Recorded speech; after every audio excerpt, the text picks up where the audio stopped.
भक्तीचा महाकुंभ आणि नियोजनाचा वस्तुपाठ. अहिल्यानगरमध्ये अपने अपने राम सोहळ्याची अभूतपूर्व सांगता. जय श्रीरामच्या जयघोषाने दुमदुमलेली अहिल्यानगरी.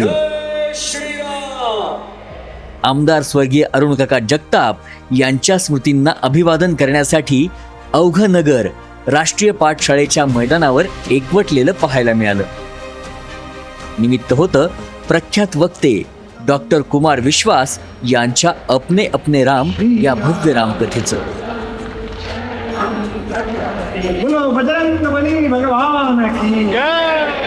नमस्कार मंडळी. माजी आमदार स्वर्गीय अरुणकाका जगताप यांच्या प्रथम स्मृती दिनानिमित्त काका ट्रस्टतर्फे अहिल्यानगरमध्ये एक भव्य श्री रामकथेचं आयोजन करण्यात आलेलं आहे. तर चला आपण पण जाऊयात आणि त्यांना विचारूयात त्यांना हा कार्यक्रम कसा वाटतोय आणि काय अनुभव आलाय.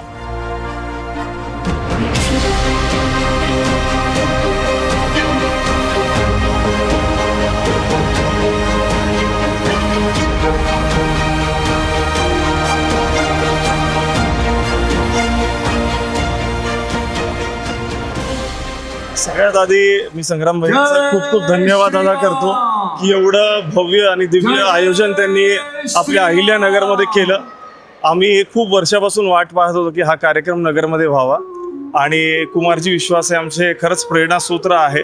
काल जे त्यांनी सांगितलं की युवकांसाठी वाम पद से व राम पद तक सबको लाना चाहते हैं, ये हम सबके लिए बहुत ही प्रेरणादायी है. आम्ही संपूर्ण परिवार कालपासून आणि उद्या पण संपूर्ण आम्ही अटेंड करणार आहोत आणि आम्ही खूप एनर्जाइज्ड फील करत आहोत. खूप खूप धन्यवाद संग्राम भैयांचे, संपूर्ण जगताप परिवाराचे, आणि अहिल्यानगर खूपच प्राऊड फील करत आहे या सगळ्या आयोजनाबद्दल. नयनरम्य मंदिराचा देखावा असलेला भव्य मंच आणि गायकांच्या सुमधुर स्वरांनी मंत्रमुक्त झालेलं वातावरण.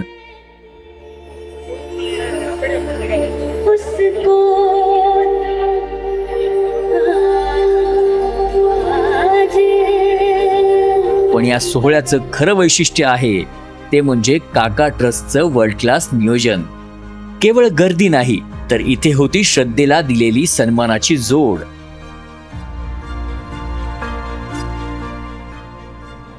हे नियोजन खूप सुंदर केलंय आणि गेट पासून तुम्ही गाड्या इथपर्यंत पोहोचवता त्या खूप सुंदर आहेत.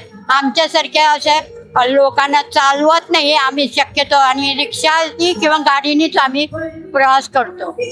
काका तुम्ही काय सांगाल? मी आर्मी ऑफिसर आहे, रिटायर्ड. असा कार्यक्रम नगरला कधी होणे नाही आणि हा अतिउत्तम कार्यक्रम आणि रामकथा आम्ही ऐकले म्हणजे आमच्या जीवनाचं सार्थक झालं.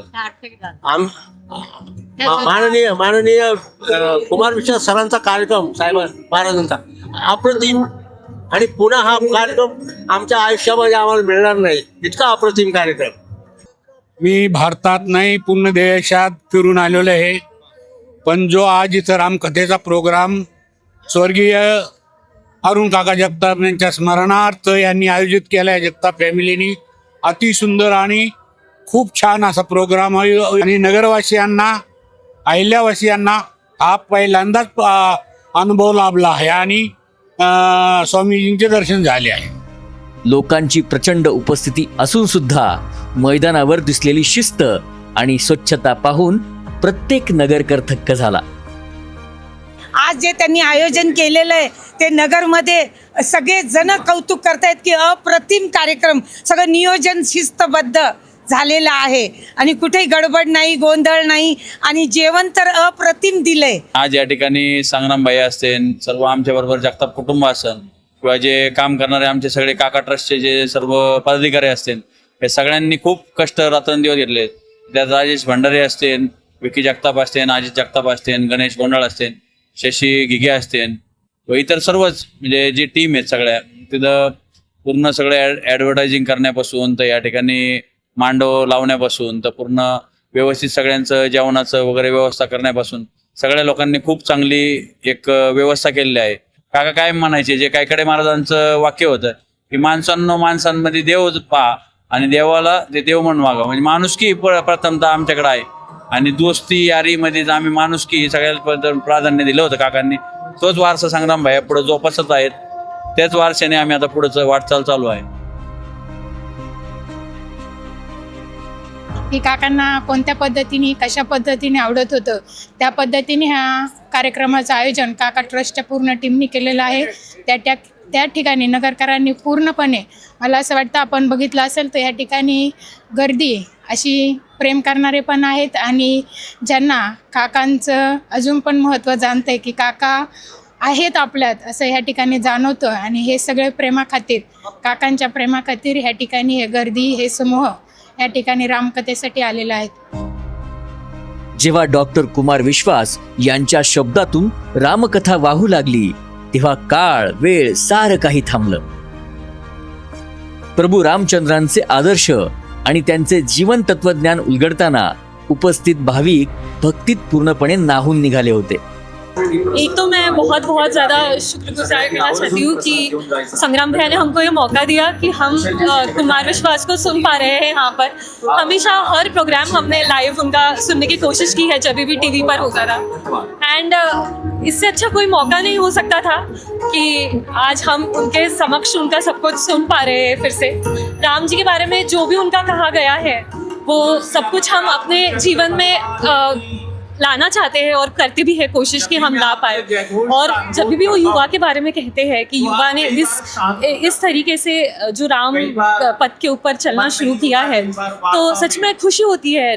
मी ॲक्च्युअल रामकथेचं बऱ्याच दिवसापासून ऐकत होते, पण योग असा आला की ही ठराविक ठिकाणी होऊ शकते. त्या अहिल्यानगरमध्ये पाथर्डी तालुका आहे, त्या पाथर्डी तालुक्यामधनं मी स्पेशल आपल्या प्रोग्रामसाठी आलेली आहे. परंतु अप्रतिम इथलं नियोजन इतकं सुंदर आहे क कितीही मॉब असला, इतक्या गरमीमध्ये, इतक्या उन्हामध्ये 5 म्हणजे 6ला आपली रामकथा चालू होते, परंतु 5 वाजल्यापासून बाहेर गर्दी आहे. परंतु सगळ्यांचं म्हणजे पाण्यापासून इथे जे नियोजन ठेवलेलं आहे ते अप्रतिम आहे. आणि ही रामकथा मला तरी असं वाटतं की आम्ही जे 50च्या पुढे आहेत त्यांना थोडंफार तरी माहिती असतं, पण आजकालची जी पिढी आहे तर त्यांना ह्या रामकथेबद्दल काहीच माहीत नसतं. ऍक्च्युअल ह्या पिढीसाठी वारंवार जर ही रामकथा अहिल्यानगरमध्ये झाली तर आजूबाजूच्या खेड्यागावातल्या लोकांना सुद्धा येण्याचा खूप चांगला चान्स मिळणार आहे. या ज्ञान यज्ञाच्या 3 दिवसात झालेली विक्रमी गर्दी ही अहिल्यानगरच्या भक्ती परंपरेची साक्ष देत होती. आमच्या वडिलांचं हे वर्ष श्राद्ध होतं जे आज 21 एप्रिलला, आणि त्यानिमित्ताने कुठंतरी वर्ष श्राद्धाचा पर्वणी वेगळ्या पद्धतीनं कुठंतरी आपण एक नागरिकांना की आपण कुठंतरी वेगळी आध्यात्मिक क्षेत्रामधलं जसं आमच्या आजोबांचा एक फार मोठा वारकरी संप्रदायाचा एक वेगळा वारसा होता.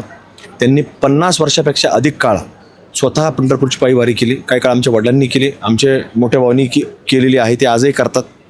मी 2 वेळा केलेली आहे आणि आमच्या मोठ्या भावाचे चिरंजीव जो अगदी ते आता 12 वर्ष ते सुद्धा करतात. मग वारकरी संप्रदायाचं कुटुंब असल्याकारणाने कुठंतरी आपल्याला अध्यात्माचे धर्माचे एक पगड्यापासून आमच्या कुटुंबावर एक पगडा होता. आणि त्यामुळे कुठंतरी वर्षात जरी असलं तर ते आमच्या विचाराला उजाळा दिला पाहिजे.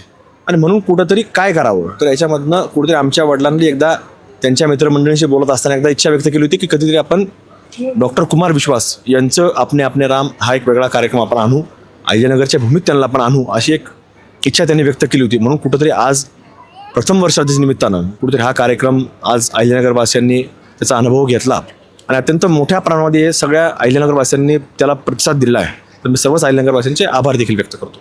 अगदीच सर, परंतु तुम्ही मगाशी आणि आत्ताही बोलताना दोन्ही वेळेस उल्लेख केलात की जितकं तुम्ही म्हणता आहात त्याच पद्धतीने तुमचं कुटुंब देखील तितकंच भक्तवत्सल आहे. तर याच पद्धतीत एखादी तुमच्या वडिलांची आठवण सांगू शकाल का की जी नगरकरांसोबत तुम्ही शेअर कराल? आठवण म्हणजे त्यांच्या बाबतीमध्ये ते माणसं जपणारं एक व्यक्तिमत्व होतं आणि त्यांना माणसं ज्यांचा कुठलाही राजकीय स्वार्थ नाही तशी माणसं त्यांनी जोडून ठेवली. कारण राजकारणामध्ये जे माणसं येतात ती एखाद्या वेगळ्या पदाकरता येतात, ते पदाकरता जातात.